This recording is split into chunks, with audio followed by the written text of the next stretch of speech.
Hello, I'm Don Smith, and now we're going to meet our 2020 Adam R. Kelly Award winner, John Bolt. John, hello and congratulations. Well, thank you. I'm stunned and very honored, Don, for this. Well, I guess we're happy you're surprised, but it shouldn't be much of a surprise. The work you've done over your career, John, is impressive, and certainly I know that you and I have talked during 2020 about COVID and about the work that you did to share and promote what was going on at WVU to help papers and media groups around the state was just incredible. And I want to talk about that. But I want you, again, the people viewing, the Adam R. Kelly Award is the most prestigious award that the Press Association gives, named after Adam Kelly, of course, who was the country editor, a national figure in newspapers, and certainly one of the champions of West Virginia. He was at the Tyler Star News, a small weekly, but was syndicated across the country. And this is the award that recognizes the efforts of individuals who assist the Press Association, the newspaper industry, and the state and your community as a whole. And certainly you qualify in all those. So we're thrilled to be able to honor you. John, you and I have known each other since the late 90s, early mid-90s maybe, when you came. 1977 was when I got to got to West Virginia, yep. 97, is that right? And I was in Elkins, and you were traveling around the state, meeting editors and publishers. That's right. So, John, we'll look at the times and go back to the AP in a moment, but you were at AP, and then you left AP and became, in a short time, the communications director. Well, it morphed. It was several titles. It started off as assistant director of what was then called the News and Information Services, but pretty quickly the guy who was the current director left, and I moved up to be the director of what we eventually named University Relations News. And then after some more changes, became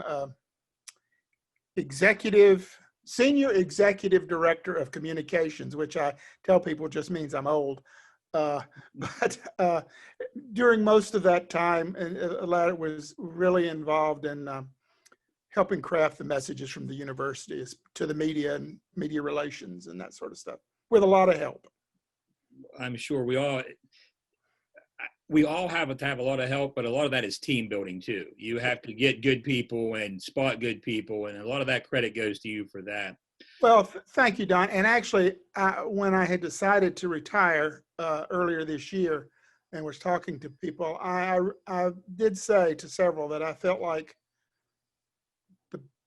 what I'm most proud of during the time at WVU, with 10 years, I never expected to be here, 10, almost 11 years, is building that team and putting together a team of folks who work well together, who get along together.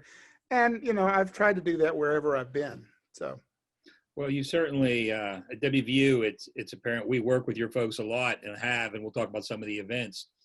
John, let's talk a little bit about you. This is your award. So how did John Bolt end up in journalism? Where'd you start? Where did this all start? Started in college. When I was in high school back in the late 60s, and all that was going on in the late 60s, I didn't do very much in high school. I just went to class, went home, worked. When I got to college, I wanted to do something, to become involved, to make a difference.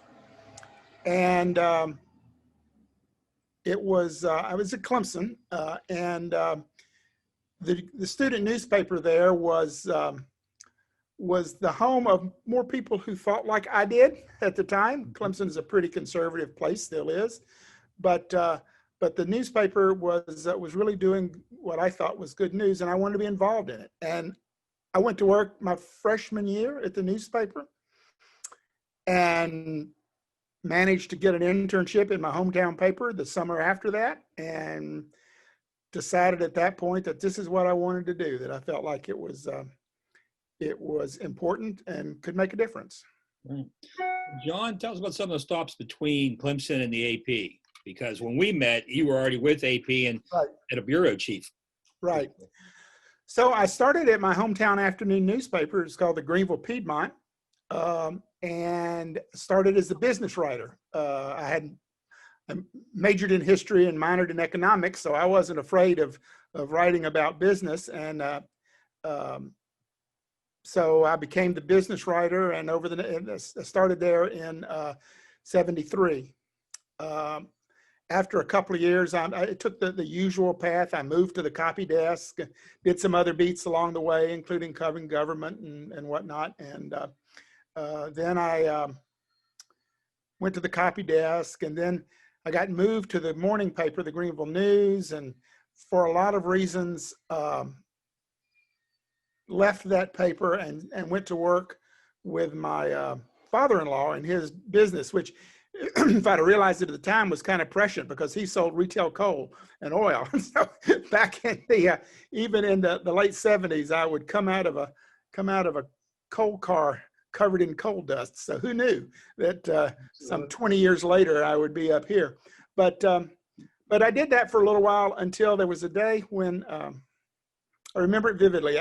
I was working at the coal yard, and there was a small plane crash in the town, and I realized that what I was thinking was what I would do, the contacts you would make, where you would go, what you would need to do, and I thought, I need to get back into it. Right. So after about 3 years working with him, I went in to work for a newspaper just a little bit down the road. It was called the Anderson Daily Mail. Another interesting precursor of connections. It was owned by Hart Hanks, which I don't think exists anymore, at least not as a newspaper company. And I went to work there on the copy desk. Eventually went over to the morning. The papers combined, as happens so often, and still morning and afternoon paper. And was city editor, sports editor, and then in 1983, interviewed in Atlanta with the Associated Press, and moved to Atlanta in '83 to go to work in the Atlanta bureau. Worked there until '89. Covered a lot of interesting stories then. If you want, we can talk about some of them if you want to at some point. And then in '89, I moved to Dallas to be the first state business editor for the AP. They didn't have any state assigned business writers, so I did that in '83. Over the next several years, I became news editor, assistant chief of bureau, and finally in '97 came to Charleston to be the chief of bureau here. Okay. And I've said often that once I got to West Virginia and got to Charleston, it was the first job I ever had where I wasn't looking for the next one. It just felt right. Well, good. Well, John, your career started a little before mine, not a lot, but you had a time then before computers really dominated everything. Oh hell, I have worked with glue when cut and paste was actually cut and paste, and right. and your butt gets saved by a proofreader across the hall who's looking at what the linotype. I mean, yes, working with actual pica poles and ripping the paper with pica poles, and yep, all those things. I think about the journalists that are coming out today, and of course we don't know what the future will hold, and they may laugh that people use computers, but the difference that we've seen in our lifetime, it's just incredible. Not only the size of the papers changing the industry, but the change in technology that makes it possible. And it, in a way, we talk about this sometime in industry circles. There used to be a lot of eyes on your work between the time you composed it and the time it hit the newspaper. That's really shrunk. Yeah. Now that we don't have proofreaders anymore, a lot of people are doing their own copy editing, and people. I think that it gets harder. The more eyes that look at something, the better it is. Everybody needs an editor, and I think the loss of some of those eyes, whether they were trained journalist or not. I mean, hell, I've even had a typesetter who's working a linotype machine in the back say, "Hey, are you sure this is right?" or whatever, you know. And because we were all working to put out the same product. Right. Well, I remember And the we days when missed that. the rules were if you would fix one mistake and make two more doing it. Exactly. Yeah. Oh, how did we miss that? Well, it was right before you changed the other Exactly. thing. Yeah. Exactly. Well, John, while we're here though, we're going to talk about West Virginia mostly moving forward, but in terms of some of the stories that you've covered when you're a reporter, those are things that stick out in your mind. You don't forget those. What are some of the things that you remember about your career? Well, I guess two things would have to be at the very top of the list. Neither of them particularly pleasing. One was the witnessing of an electrocution in Georgia, as being the state witness to the execution. And then in Texas, I was news editor during all the time of Waco and the Branch Davidian standoff, and so was heavily involved in the coverage. In fact, was writing the news alerts that were going out on the national wire as the place started burning down on April 19th. Wow. So those two stand out, but there's also a lot of good stuff along the way. I mean, I was, as a young reporter for the AP, or a new reporter for the AP, wasn't so young, but I got to tell Del Murphy that he had won one of his MVP awards. So that was cool. And did some fun stories on Nolan Ryan. I was just looking back today and a story on Nolan Ryan and almost did a no-hitter for him, but he ended up getting a hit. I mean, somebody got a hit from Detroit, I think it was. And you know, a lot of fun meeting a lot of interesting people along the way. You know, got to interview Jimmy Carter early on in his original candidacy. You know, the things that journalists get to exposed to that other people don't have the opportunity to. And so that was fun. Also, one of the best parts is I remember covering the funeral of Martin Luther King Sr. And that was in Ebenezer Baptist Church in Atlanta, and covering that funeral and being in that place with all those folks and standing up singing "We Shall Overcome." I mean, it was quite the moment. It was one of those few times when I set aside my journalistic hats and just was there. Right. You're telling your story, I always feel comfortable with this. Two things. I was able as a college student to sit down for half an hour with Hank Aaron and interview Hank Aaron, which was incredible. But with this award, I was fortunate enough to be assigned to cover Adam Kelly's funeral when Adam had passed away, and all the dignitaries that came in, and to see the respect that Adam Kelly, that the world had for Adam Kelly, and it made me understand this award all the more. So Right. Again, we're thrilled to have you involved. Well, it was interesting watching John Lewis's funeral here a couple of months ago, which was in a remodeled Ebenezer Baptist Church, and it took me back to that time.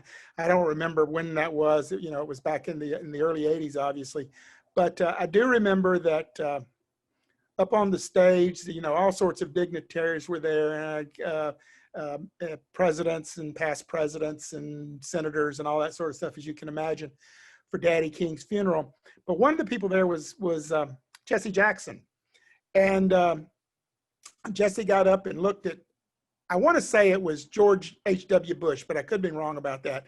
But he got up and looked at one of the biggest dignitaries there and said, "In case you don't know, we're going to be here a while." and you know, and then watching John Lewis's funeral, and yep. Yeah, you're going to be here a while. We're going to be here a while. And it was great. Well, John, you mentioned something, your career, you were a business editor, business writer. That's a position that there's not as many of as there used to be. Nope.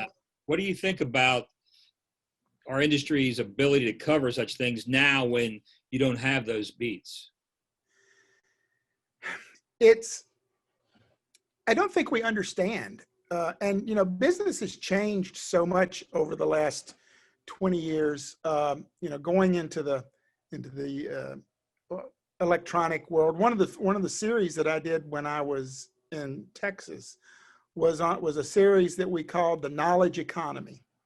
And I mean, this was back in, so it must have been mid 80s, maybe early 90s, or been early 90s. And you know, I did a story on some folks down in Austin, Texas, and one of the guys who invented microchips. And just then, it was just starting, and I'm not sure people understand now. They don't have an understanding of basic business principles, you know, and there's nobody explaining it all that well, I don't think, at least in the local. I mean, you know, the Times, the Journal, the Post, Right. LA Times, they've all got them, but that's not where it is.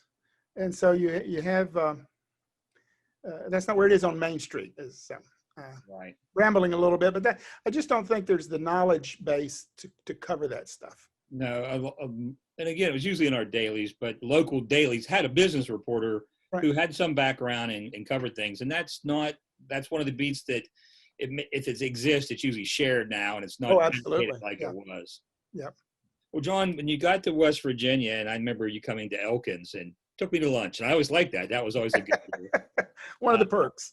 And you were talking about what you wanted to do with AP, and I remember then it was about improving the service to improve the papers, and that was something that stuck in my mind then. And I'd have to say that never stopped with you. It seemed like you were always fighting to improve the service, improve the papers. Today, Well, go ahead. I felt like that was my job. I mean, of course, the Associated Press, along with the entire industry, has changed significantly in the past several years. But at that point, somebody would say, what do you do as an AP bureau chief? And my answer always was that my job is to make sure that the news media in West Virginia has the best news they need, has the news they need, and can get it out the best way they can. So even though there was a sales element, you know, we got services to sell, and I tried never to get somebody to buy something I didn't think was really could be beneficial to them. But I always, you know, I worked hard to get the people who I worked with in Charleston and around the state to just think about how the newspaper was going to use their story and the reader was going to see it. And it never made sense to me otherwise. I always felt proud to be able to walk into most newsrooms in the state, and I hope in most cases anyway, be seen as another journalist, a companion in the business, and not as somebody hawking a service.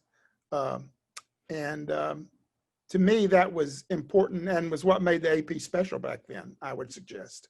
Well, that was certainly true in our newsrooms wherever I was when you visited. But one of the things with the Press Association, John, you were always a champion and very helpful in terms of, well, sponsorships and doing things at convention and events, but then taking it a step further. You would bring in, if we needed a speaker or we needed an exhibit, you were always good to help us with that type of stuff too, and set the tone that future state leaders for the AP followed. And we always appreciated that. I remember so many of the things that you would add to our convention that really just took it a step up for the people attending. Well, thank you, but that's just part of the job. I mean, to me, that was part of the responsibility. That being a part of the AP sometimes can extend your reach. So sometimes your phone calls get returned a little bit quicker than somebody else might, or you have some contacts around the country who can get the right people who know the right things and have the right skills, and that's my job, to use it for the betterment of the industry. Well, that's, I know it's part of the job, John, but I also know that you tended to invent the job as you went. There were a lot of times where what became regular work didn't exist until you started it. One of those is one of the big things with WVU. Now we've had a tremendous partnership with WVU through the Press Association. A lot of that championed by you, but one of the I think looking back, the work with COVID is probably going to be the highlight of maybe the highlight of your career, but at least with our association. But Academic Media Day is one of the things that didn't exist, that became a job, and you say, well, that's just what I do. Well, you created that. And That's it was true. an incredible benefit, not just to the newspapers, but all the media in the state, and still is. Well, and that was the goal. I mean, now I'm not, it's not all altruism. I mean, my job was to get the name of WVU in the newspapers and in the media. But I felt like that, I felt like the media in the state, print and broadcast, did not take, and I know you and I have talked about this, did not take as full advantage of the expertise and the knowledge that was at WVU as they could have. And, it in a way, it goes back to when I first got here in '97. I've said many times that one of the things that struck me and my wife both, we both independently made this observation, was that it seemed like the people of West Virginia were very surprised if you appreciated the state, even though they did. Mm-hmm. But they were, I don't know how many times people would, at first, I don't know how many times people would almost apologize to me for having to move to West Virginia from the great big city of Dallas. Fact is, I didn't like being in Dallas. We called it our wilderness experience. It was great for the job, but not so much personally. And I always felt, and Dr. Gee has said this same thing as well from his observations, is that we're humble to a fault. People of West Virginia are humble to a fault. And so part of my goal was to help people understand what we have here. And specifically, if you narrow it just to WVU, the knowledge and expertise that's available here, it's not just the football coach and the basketball coach, but there's no denying that that's a huge piece of what people think of WVU. But we're an R1, I've only been gone for a few months, I'm still are one of only 130 universities in the country that are recognized as a R1 research university. There's 4,000 colleges in this country. 150 of them are R1s, and WVU is one of those. So I wanted to both help the state appreciate what it has in Morgantown and the university, but also help the reporters know what was going on and be able to contact. I really wanted it to be a place to build relationships between the media and the experts, so that they wouldn't need that thing anymore. They just pick up the phone and call them or whatever. Anyway. Well, John, I think going back to my question earlier about the lack of business reporters, one of the things that we see with our industry, not just in West Virginia, but certainly our industry, is there isn't the internal experience and expertise at the papers. So, and you and I talked, getting the reporters access to the experts is a key more than ever to add any depth to the story, to add any real understanding for the public. And I know when we talked about the problem, and you said, I have the resources, and we worked to build that bridge, and you built that. I mean, you set up the media day, you brought it in, and I'll be honest, I still think there's a way down that road to go in terms of getting our people to take advantage of it. Mm-hmm. But Academic Media Day, and how many there have been now, but and I've been to most of them, the experience and the access the experience with the experts and the access to the information is incredible. And it really does benefit every reporter, regardless of media in West Virginia. And we thank you for that. Oh, you're welcome. And I, when we set them up, I deliberately set them up scheduling in such a way that there was opportunity.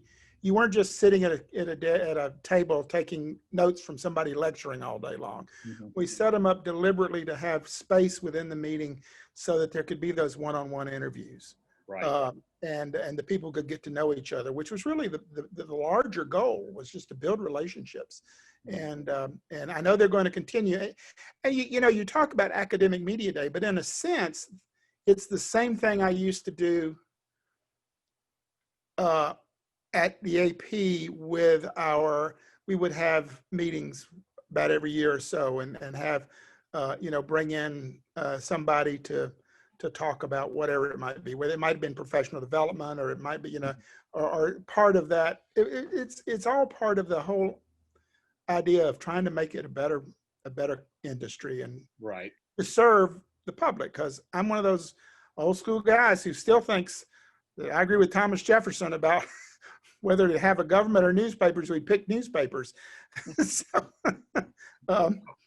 that's something like that anyway. But paraphrase, very good. Yeah, it's because without an educated or knowledgeable, and I think we're seeing it so much right now, without a knowledgeable citizenry, our form of government is imperiled. Yeah. Well, the one thing about Academic Media Day, and certainly we've all been to events where they have informed, intelligent speakers, but Academic Media Day is all about West Virginia. And as you point out, and we try to echo, you're going to leave with stories and information that your readers care about them. And that's the big difference between that and a lot of other things, which brings us up to, John, when you were doing this, and I told you earlier in the year, try and document this. It's just an incredible effort. When coronavirus, the Rona, whatever the people want to call it, right.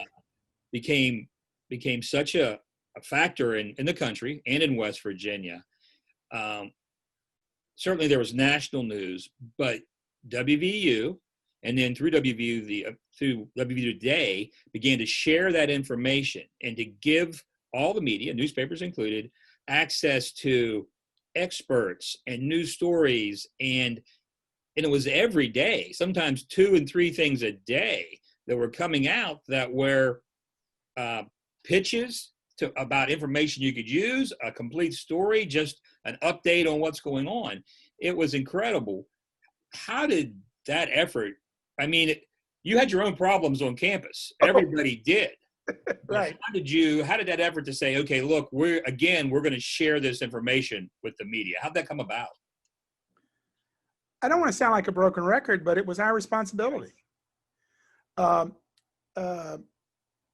felt like, and it's not just me, it's our whole team, that WVU had information to share about an expertise to share and to educate and to, in whatever way we could, just let people know what the truth was, right?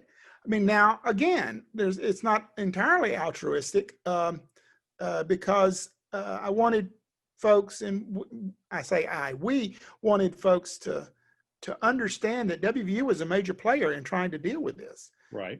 And some of the work that they've been doing over at the Rockefeller Neuroscience Center with some of the early testing, work with the NBA. I mean, there's important work being done on a national level, and to again instill in the people of the state an understanding and pride in what was happening here. It wasn't just a big party school. and that's been the goal, and whatever we did, really, that was it. That was the underlying goal. Well, John, it was just, and our audience probably knows, most of our audience knows, that what the Press Association does with its news sharing is help get that information out Right. to our papers. So you were getting I it out, appreciate it very much. Yeah. we were echoing it, and we were providing it to all the media and saying, hey, this is really good work. This is something that will support what's happening at the Capitol or what's happening in your county. And it can be, make a few calls. It's a lead story. It's a sidebar. It's incredible information. And it was picked up and used all over the state by the smallest. I've had the smallest weeklies call and thank me for pointing out something, and the largest dailies running things. Do you have any idea, John, how many pieces you guys put out during that time? Oh, we were keeping a list of them, keeping the links, and it grew so much over the time that we just sort of had to say that I don't know what good this is going to do because there's too much here to plow through. But yeah, I mean, we were, excuse me, at least in the beginning, we were really working on having a story a day or something a day. And the other thing too is that it was I had to constantly remind some of our academics that we needed to put what we were doing in understandable language. Mm-hmm. And that's not always easy because the academic sees it in a different light than the person sitting at home listening to the TV broadcast or reading their morning paper, trying to understand what it means when you talk about neuroscience research and why it's important. I mean, I don't know how many times I said to our researchers, and tell me why I care. What is the impact on me? Yeah, from a academic point of view, it might be cool, but what's the impact on the guy at home? And we always tried and still do I mean, April Call, who followed me, is doing a great job at continuing this. We do not operate as if it's that the major goal is to promote the university. Promoting the university is a side benefit. Right. And we, all of our, with one or two exceptions, everybody in the office comes from a news media background. Mm-hmm. We all have that purpose in mind of writing it for the public and making it make sense. Now, sometimes you give in a little, depending on what it is, but that was the guiding light. Is we operated a newsroom and operate a newsroom. It's not a PR office. It's a newsroom. And John, like a newsroom, you were doing all this work, and almost everyone was working from home. Correct? Oh yes. The last day in the office was March 13th, so we have been out of the office since then. And we'll continue to be out probably for some time. Now, others at the university are coming back in, but our job is one that can be done as long as you have a keyboard and an internet connection. You're good. I mean, it's not 100% as good as being next to each other, but we will be this group of folks will be among the last to return in person to the university, I'm sure. And they understand the problems that the people that are out there in the field in the newspapers and the TV and radio are experiencing too. Right. I mean, so it's not, well, we're doing this and what's the problem you have? I mean, your folks are in the trenches, or your folks were in the trenches. Exactly. Just the same. Yes. Yeah. Well, John, it was, like I say, just incredible amount of work, and certainly one that all of our membership appreciated. This award isn't totally based on that because you have a career of work, but certainly this last year and what, under your guidance, WVU today and the university made available to us in terms of access is so greatly appreciated. Well, I thank you, Don, but I cannot let that go without talking about the other folks who spent hours and hours working. I mean, April Call, Pam Pritt, Jake Stump, Diana Mazzella. I mean, others who are, just working from home 10 and 12 and 16 hours a day. Not so much now, but in the beginning, to do their job and get it done, and the professionalism and dedication they showed and continue to show. That's why I say before that one of my thing I am really most proud of is putting together the team that can do this. Well, And a lot of those names are known by people in our industry. A lot of us have worked with those folks. So right. you pulled in professionals to build your team, and we appreciate much that. to the chagrin of some newspaper editors around the state, but hey. I don't doubt that a bit. Yeah. Well, I want to kind of finish up with a couple things. Give you a chance to just think thoughts about recapping your career, people who may have helped you, just what you see as you go out in retirement. And then the final thing is your thoughts on what it means to be a journalist, a communications professional, but also a man of strong opinions, because you, I think maybe you're even enjoying it more now that you've retired. Oh, absolutely. But you're somebody who has strong opinions, and I'd like, how you wear all those hats. But first, just a recap, where your careers come from, where you think this industry is going to be. Well, I wouldn't be where I am today without a man called Mac McConnell. Mac McConnell was the editorial page editor of the afternoon newspaper in Greenville. And one night when I was a freshman at Clemson, so second semester freshman, we had a workshop with the paper, and Mac and some other editors from the Piedmont and maybe from the news as well were over talking to us about the business. And he made the statement that, if I can do anything to help any of you, just give me a call. Well, I did. I called him. And damn it, if I didn't get an internship at that paper that summer. So he followed through and got me started. If he hadn't said that, and of course, if I hadn't picked up the phone and made a call, but I don't know where things might have gone. So I've always given, and Mac was quite the character. But yes, so that his support and really went a long way. And then, there was an editor who I won't name, who had exactly the opposite effect, but it was beneficial. One day he's no longer around. But one day I was being moved from the afternoon paper to the morning paper. And so I went into him and said, well, I deserve a raise for working AM hours. And he said, you ought to be thankful I'm not firing you. You're one of the worst journalists I've ever seen. Pissed me off. Imagine. But as I thought about that, as the years went by, I realized that maybe I had been coasting a little bit early on.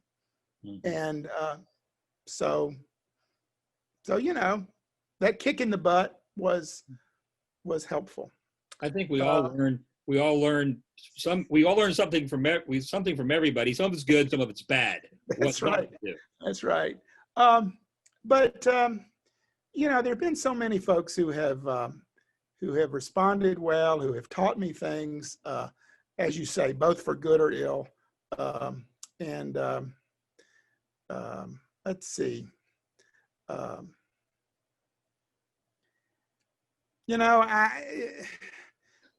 hesitate to name anyone because there's so many, but as I look back, none of us do this alone.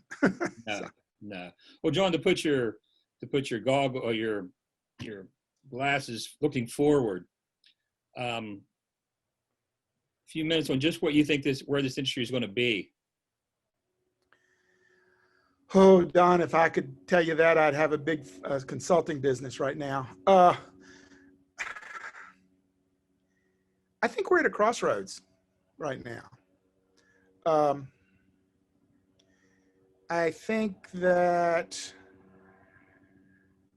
well, as you said, I'm pretty opinionated. I think some of what passes for journalism today is not journalism but commentary, and it's not even very informed commentary.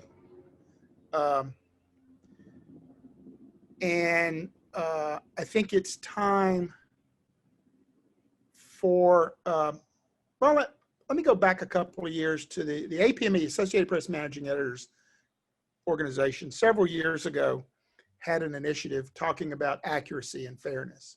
Mm-hmm. And one of the components of that was not just getting the facts right,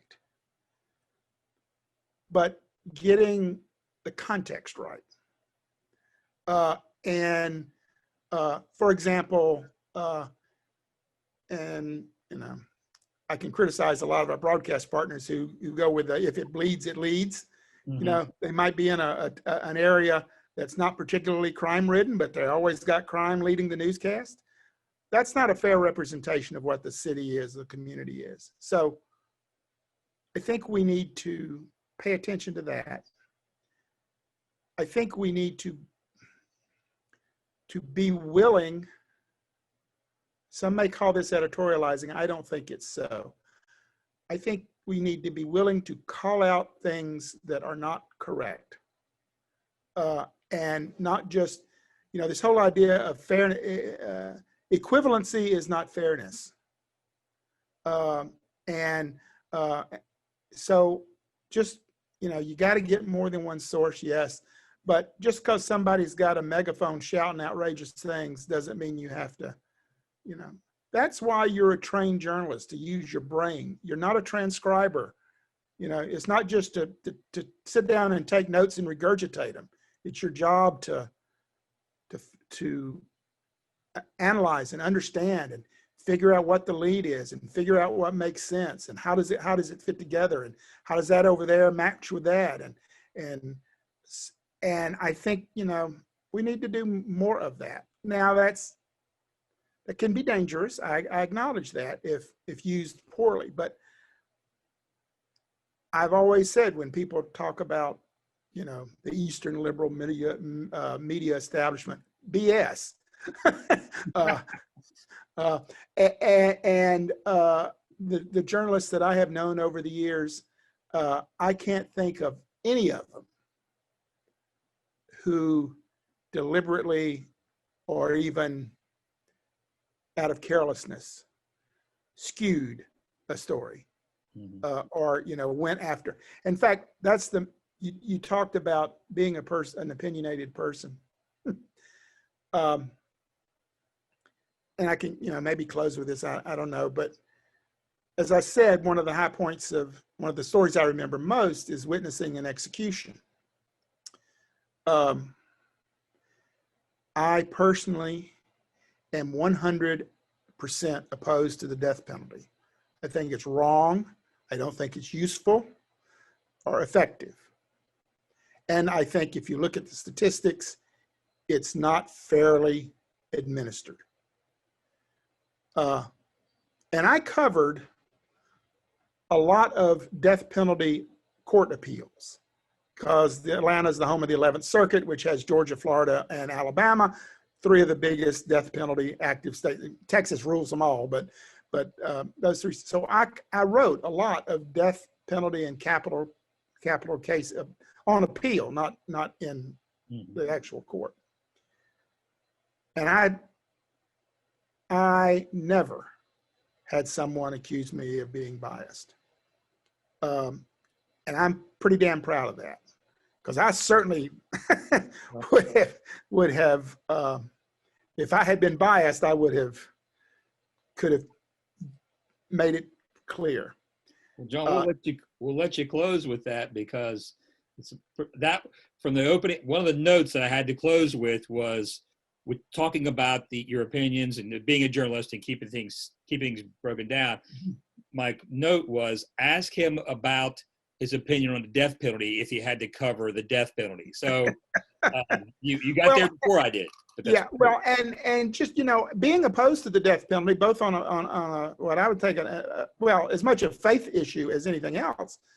I knew, because of the way Georgia was, that, and what I had been doing in the 11th Circuit, covering the 11th Circuit cases, was that it well could become a time when I might have to do that. So it was, it wasn't sprung on me. I wasn't the normal person who did it. The person who usually staffed it was not available. That's why I was doing it. So I had some thoughts about it beforehand. And the thing about in Georgia, and I'll hurry up because I know time is short, but in Georgia, the state law says that a member of the Associated Press has to be one of the witnesses. So it had to be AP, UPI, local TV station, I think, and local newspaper, something like that. But because of that, that meant that I was part of the system that was carrying out this act. And what would happen if I ever got asked? And I got asked, and I still thought, you know what? My job as a journalist is to go and report and to reflect the accuracy of whatever it is and let the people decide. So that's why I ended up agreeing to go do it, because I felt like, even though I personally am opposed to it, my job is to tell the story. Well, you've always done that at every level that I've known you, and we appreciate it. John, you and Margaret, you referred to WVU still as we, and I heard you say West Virginians. Do you plan to stay? You're retired now, just a few weeks or a month or two. Do you plan to stay in West Virginia? Yes. Great. We do. We haven't talked about my departure from the AP, which wasn't all of my choice, but because of the changes in the industry, right, that I was one of the collateral damage of that, if you will. So at that time, and that was in 2005, we thought, well, we could move. We could, I could put the resume back out again, and I got a decent severance package, so we had a little time to play around and figure out what to do. But we came to the conclusion that we didn't want to leave West Virginia. We really liked it here and still do. And as I say, the only drawback is that I wish more people in this state would understand what a jewel it is, and the advantages that it has, and the success of people who come from here. I mean, it's pretty remarkable when you think about it. It is. And John, I want to say this as we close. All of us hope to, in our own way, probably work to improve our community and our industry and the people around us. But you've had success at that. And we are grateful for all that you've done in the past. And we're even more grateful that you're going to be here. And I know no one's going to silence you. So I know we'll hear from you. And hopefully we'll be on Twitter and Facebook. Well, John, again, this is the age of COVID. We're not together, but congratulations. And it's very well earned. And we're so proud to give you the award. Well, thank you, Don. And I want to say, when I got to WVU and found out that one of the things I got to do was start coming back to the Press Association conventions, that was one of the best perks of the job, was to reconnect after a 5-year absence with the folks that are part of the Press Association. So thank you, sir. I am very honored and quite surprised. Well, you're always welcome in our events, so we look forward to seeing you in the future. John, have a great day. Thank you, Don. See you later.